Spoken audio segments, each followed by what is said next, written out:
Hello student, कैसे हैं? उम्मीद करते होंगे कि आप अच्छे होंगे और आपकी तैयारी अच्छी चल रही होगी, क्योंकि अब आप लोगों के पास ज़्यादा टाइम नहीं, 14 दिन है। ठीक है, आइए शुरू करते हैं। आज हमने सोचा चलिए आज कुछ अच्छा पढ़ाते हैं और कुछ आपको नया सिखाते हैं। ठीक है, दिए गए समीकरण को संतुलित करना है। क्या करना है? संतुलित करना है। फिर आखिर में संतुलित और असंतुलित क्या होता है? संतुलन जानते होंगे, संतुलन और असंतुलन समझ में आ गया। संतुलित का मतलब हुआ यानी ये होता है अभिकारक और ये होता है प्रतिफल या उत्पाद। क्या होता है? प्रतिफल या उत्पाद। ये क्या होता है?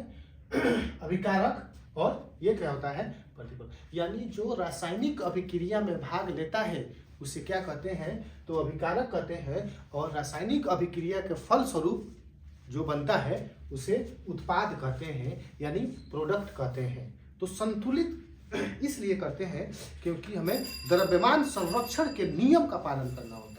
द्रव्यमान संरक्षण के नियम का पालन करना होता है, इसलिए हम संतुलित करते हैं। तो द्रव्यमान संरक्षण के नियम क्या होता है? तो द्रव्यमान संरक्षण का नियम यही होता है कि अभिक्रिया के फलस्वरूप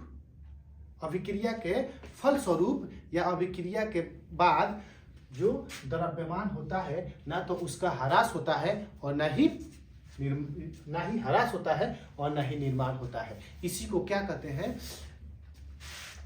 द्रव्यमान संरक्षण कहते हैं। क्या कहते हैं? द्रव्यमान संरक्षण कहते हैं। इसीलिए संतुलित करते हैं, चेक करते हैं कि कहीं इसका द्रव्यमान संरक्षण का ये पालन कर रहा है कि नहीं कर रहा है। अगर द्रव्यमान संरक्षण का पालन कर रहा है तो यानी द्रव्यमान की संख्या इधर और इधर, यानी अभिकारक और प्रतिफल में बराबर होना चाहिए। अगर बराबर नहीं है तो वह संतुलित नहीं है, अगर बराबर है तो संतुलित है। तो देखिए Na यानी सोडियम इधर 1 है और इधर 2 है। यही पता लग गया कि यह समीकरण क्या है? संतुलित नहीं है। आइए देखते हैं कैसे संतुलित करते हैं, और इससे आसान तरीका और कुछ नहीं हो सकता।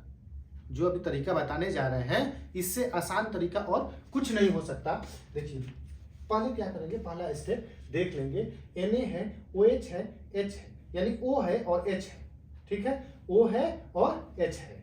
फिर H2O SO4 H2SO4 Na2SO4 plus H2। ठीक है, अब इसी को संतुलित करना है। तो सबसे आसान बहुत तरीका, एक बीजगणितीय है, एक अनुमान विधि है। कौन सा विधि है? एक अनुमान विधि है और एक बीजगणितीय विधि है। ठीक है, तो आइए हम देखते हैं क्या करते हैं। पहले इसका सब का लिख लेंगे, इधर इसका लिख लेंगे कि अभिकारक में कितना है, और क्या करते हैं कि Na यानी NaOH का एक साइड लिखेंगे और फिर H2SO4 को एक साइड उसके नीचे लिखेंगे, यानी अभिकारक को अलग लिखेंगे और उत्पाद को अलग लिखेंगे। ठीक है, लिखते हैं। यानी अभिकारक में देखिए Na है, Na कितना है? 1 है। कितना है? 1 है। O है, O कितना है? तो 1 है। कितना है?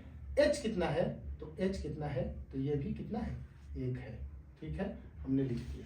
ठीक है, ये हमने लिखा अभिकारक का। ठीक है, अब आइए इसको ब्रैकेट में बंद कर दीजिए। क्या करिए?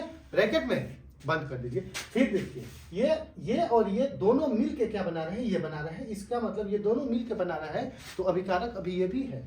ठीक है, अब देखिए H है, H कितना है बाबू? 2 है, तो 2 लिखिए।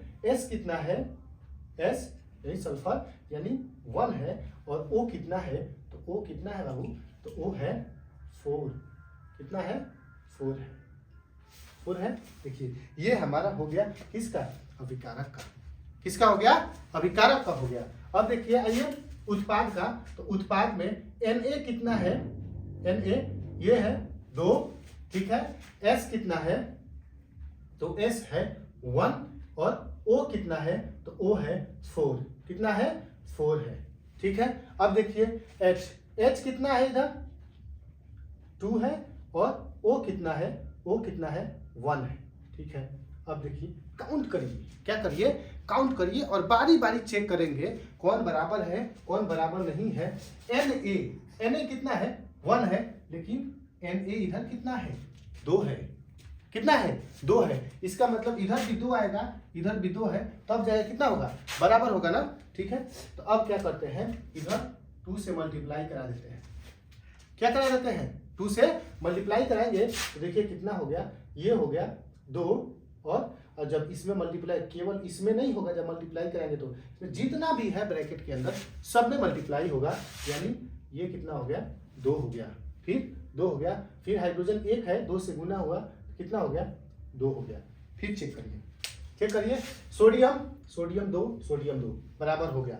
अब नेक्स्ट चलेंगे ऑक्सीजन देखिए ऑक्सीजन 2, ठीक 2 इधर और 4 यहाँ 6 हो गया। कितना हो गया 6, इधर देखिए तो एरो के इधर यानी 4 और 1 5 हो गया।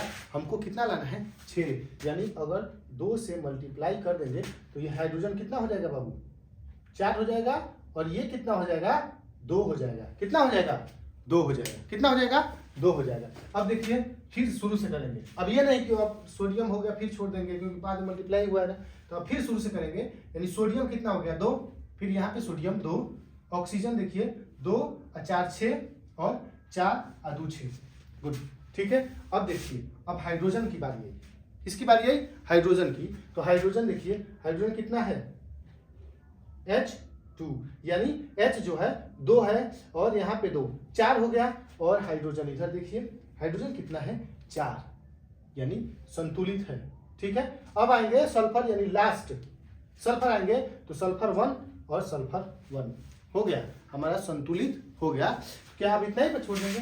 नहीं, हमारा जो संतुलित इक्वेशन होगा तब कैसे लिखाएगा, देखिए यहाँ पे NaOH प्लस H2SO4, ठीक है, Na2SO4 प्लस H2O, ठीक है, NaOH प्लस H2SO4 फिर Na2SO4 प्लस H2O, ठीक है। अब देखिए हमने मल्टीप्लाई कहाँ कराया है, एक तो इसके साथ कराया है यानी NaOH के, तो 2 मल्टीप्लाई कराइए यहाँ पे, ठीक है। फिर और कहीं मल्टीप्लाई करेंगे, यहाँ पे नहीं कराया तो छोड़ देंगे, यहाँ पे नहीं कराया तो छोड़ देंगे, और यहाँ पे कराया है तो देखिए यहाँ पे हमारा संतुलित इक्वेशन आ गया ये, यानी ये संतुलित है। क्या है संतुलित समीकरण, क्या हो गया संतुलित। चेक करिए Na कितना है 2 है और यहाँ पे 2, O 2 और 4 6, फिर 2 4 4 और ये 2 6, ठीक है, हो गया। हाइड्रोजन देखिए हाइड्रोजन 2 और 2 4, हाइड्रोजन 2 और 2 4, ठीक है। अब सल्फर देखिए सल्फर 1 1 हो गया, यानी हमारा इक्वेशन संतुलित हो गया, ठीक है। एक इंफॉर्मेशन है कि 10th क्लास वालों के लिए हम जब जिस सब्जेक्ट का एग्जाम होगा उस दिन मैं नाइट में आऊँगा और लाइव क्लास यूट्यूब पर कराऊंगा, ठीक है। और आप लोग जुड़िएगा, और इम्पोर्टेंट हो सकता है कि हम जो पढ़ाए वो 100 तो नहीं कहेंगे, कम से कम 70 से 80 तक परसेंटेज चांसेस रहेंगे कि वो एग्जाम में आ जाए, ठीक है। Thank you for watching my video.